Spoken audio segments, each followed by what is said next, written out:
नमस्कार, बहुत स्वागत है। मध्य प्रदेश सहित अलग अलग राज्यों पर अस्थायी तौर पर शिक्षकों की नियुक्तियां प्रदेश की सरकारें करती हैं। ज्यादातर उन राज्यों पर जहां पर भाजपा की वर्तमान में सरकार है, वहां पर ये अस्थायी शिक्षक बहुत ज्यादा प्रभावित हैं। इन अस्थायी शिक्षकों की बस छोटी सी मांगे होती हैं तो इनके पद स्थायी किया जाए। ये छोटी सी मांग को लेकर यह लगातार सड़कों पर आंदोलन करते रहते हैं।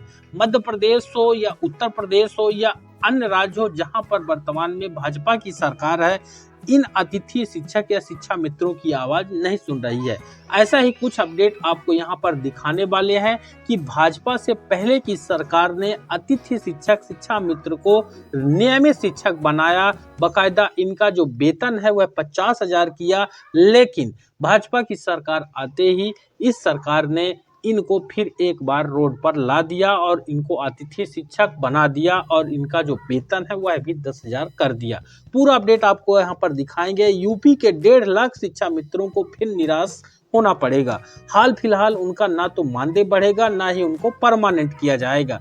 विधानसभा के शीतकालीन सत्र में 17 दिसंबर को सपा विधायक पंकज मलिक ने शिक्षा मित्रों के मानदेय बढ़ाने और नियमित करने का सवाल उठाया था। वहीं सरकार की ओर से बेसिक शिक्षा राज्य मंत्री स्वतंत्र प्रभार संदीप सिंह ने इस पर जवाब दिया। मानदेय बढ़ाने या नियमित करने का अभी कोई विचार नहीं है सरकार के पास, ऐसा इनके द्वारा जवाब दिया गया।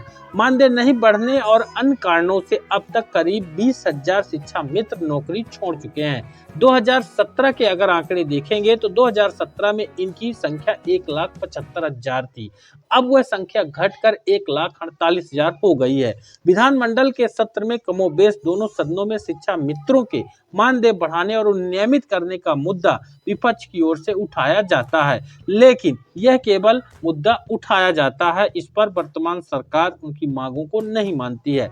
शिक्षा मित्रों के बारे में मानदेय बढ़ाना सिफारिश लागू नहीं है। शिक्षा मित्रों को 7 साल से मानदेय बढ़ने और शिक्षकों की समस्या के समाधान सहित अन्य मांगों पर 2018 में सरकार ने एक कमेटी गठित की थी।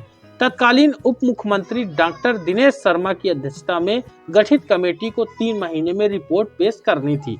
कमेटी ने रिपोर्ट तो पेश कर दी, लेकिन सरकार ने उस पर कोई कदम नहीं उठाया। यही हाल मध्य प्रदेश में भी है। कई सरकारों के द्वारा, यानी भाजपा की ही सरकार के द्वारा कई कमेटियां बनाई गई। इसके पूर्व 2024 से पहले पूर्व मुख्यमंत्री शिवराज सिंह चौहान ने कमेटी का गठन किया था अतिथि शिक्षकों के लिए, लेकिन उस कमेटी का क्या हुआ यह खुद उनको भी नहीं पता है।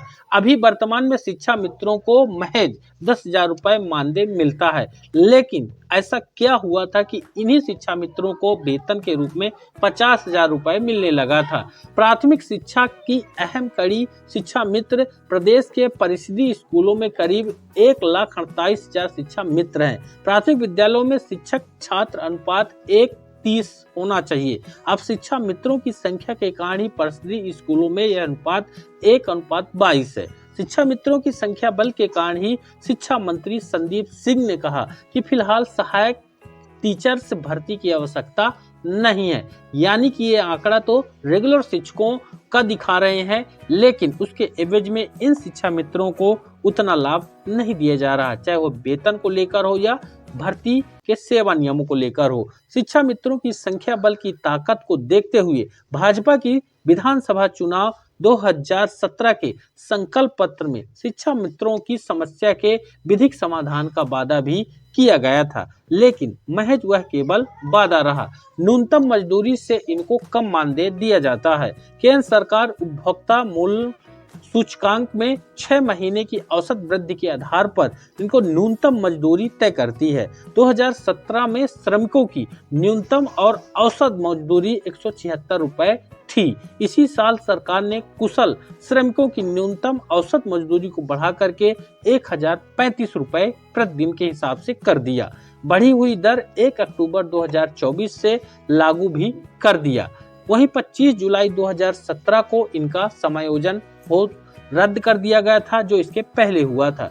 यूपी में 2001 से शिक्षा मित्रों की नियुक्ति शुरू हुई थी। सपा की सरकार ने 2013-14 में 1,78,000 शिक्षा मित्रों को सहायक अध्यापक के पद पर समायोजित कर दिया था, यानी इनको शिक्षा मित्र से सहायक अध्यापक बना दिया था मुलायम सिंह यादव की सरकार ने।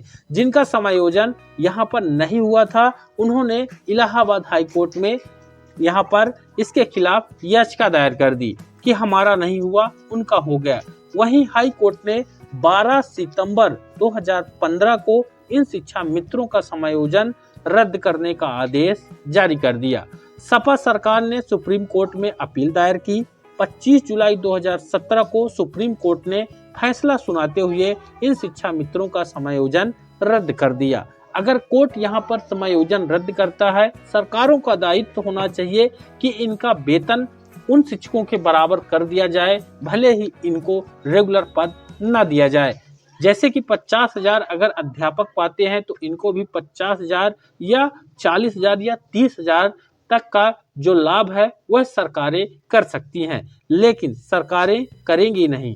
कमेटी की रिपोर्ट यहाँ पर साझा हुई। उत्तर प्रदेश दूरस्थ बीटीसी शिक्षक संघ के अध्यक्ष अनिल यादव का कहना है कि सरकार ने तत्कालीन deputy CM doctor Dinesh Sharma की अध्यक्षता में कमेटी बनाई। कमेटी को शिक्षा मित्रों का मानदेय बढ़ाने सहित अन्य समस्याओं के समाधान पर रिपोर्ट देनी थी। कमेटी की रिपोर्ट अभी तक साझा नहीं की गई है कि उसमें क्या निष्कर्ष निकल के आया है। सहायक अध्यापक से फिर शिक्षा मित्र बना दिए गए। 25 जुलाई 2017 को सुप्रीम कोर्ट के आदेश से एक साथ 1,78,000 सहायक अध्यापक फिर से शिक्षा मित्र बना दिए गए। 50,000 रुपए वेतन पाने वाले फिर से 3,500 रुपए महीने के हिसाब से मानदेय पाने पर आ गए। वहीं यहाँ पर इसके खिलाफ प्रदेश भर से आए शिक्षा मित्रों ने लखनऊ में गोमती के तट पर एक बड़ा आंदोलन किया। आंदोलन के बाद सरकार ने इन शिक्षा मित्रों के मानदेय को 3,500 से बढ़ा करके 10,000 रुपए महीने करने की घोषणा भी कर दी। शिक्षा मित्रों को सहायक अध्यापक भर्ती में वरीयता देने के लिए 68,500 सहायक अध्यापक भर्ती की घोषणा भी की गई। शिक्षा मित्रों को आयु सीमा के साथ 25 बोनस अंक भी दिए गए। उसके बाद 2019 में फिर से 69,000 सहायक अध्यापक भर्ती की घोषणा की गई। इसमें भी शिक्षा मित्रों को आयु की सीमा में छूट के साथ बोनस अंक दिए गए। दोनों भर्ती में करीब 13,000 से अधिक शिक्षा मित्र सहायक अध्यापक बन गए। नियमावली बनाकर स्थायी करने के लिए यहाँ पर मांग की गई। उत्तर प्रदेश दूरस्थ बीटीसी शिक्षक संघ के प्रदेश अध्यक्ष अनिल यादव का कहना है कि शिक्षा मित्र लगातार सरकार से मानदेय बढ़ाने की मांग कर रहे हैं। 7 साल से एक भी रुपए मानदेय नहीं बढ़ा है, लेकिन सरकार ध्यान नहीं दे रही है। अब तक करीब 2700 से अधिक शिक्षा मित्रों की मौत हो चुकी है। वहीं गरीबी से तंग आकर 30 से ज्यादा शिक्षा मित्रों ने आत्महत्या कर ली है। इस पर बयान भी हम आपको दिखाएंगे। शिक्षा मित्रों की मांग है कि मानदेय 30,000 रुपए करना चाहिए। साथ ही नई नियमावली बनाकर इन शिक्षा मित्र को स्थायी करना चाहिए। ये बयान है अनिल यादव, जो कि अध्यक्ष है, प्रदेश अध्यक्ष हैं दूरस्थ बीटीसी शिक्षक संघ के। वहीं इस पर हर साल बढ़ना चाहिए मानदेय। शिक्षक एमएलसी उमेश द्विवेदी का कहना है कि जब एक सामान्य सरकारी कर्मचारी का वर्ष में 2 बार महंगाई भत्ता बढ़ता है तो शिक्षा मित्रों का मानदेय क्यों नहीं बढ़ाया जा रहा है। महंगाई की मार तो शिक्षा मित्र भी झेल रहे हैं। आज के समय में मात्र 10,000 रुपए महीने में परिवार का पालन पोषण करना किसी के लिए संभव नहीं है। तो ये बयान है जो कि एक अपने आप में एक बड़ा है, भाजपा की तरफ से ही बयान है। 7 साल से मानदेय नहीं बढ़ना ठीक नहीं है। शिक्षा मित्रों का मानदेय कम से कम 30,000 रुपए महीना होना चाहिए। महंगाई भत्ता भी इनको मिलना चाहिए, बढ़ना चाहिए। उमेश द्विवेदी शिक्षक एमएलसी भाजपा की तरफ से ये बयान है। मुझे उम्मीद है जानकारी बेहद इम्पोर्टेंट है और इस जानकारी के बाद इन शिक्षा मित्रों को लाभ या इन जैसे व्यवस्था के तहत काम करने वाले अतिथि शिक्षकों का जो मांग है वह पूरा होगा। आपका दायित्व है कि इसको ज़्यादा शेयर, ज़्यादा लाइक जरूर करें। धन्यवाद।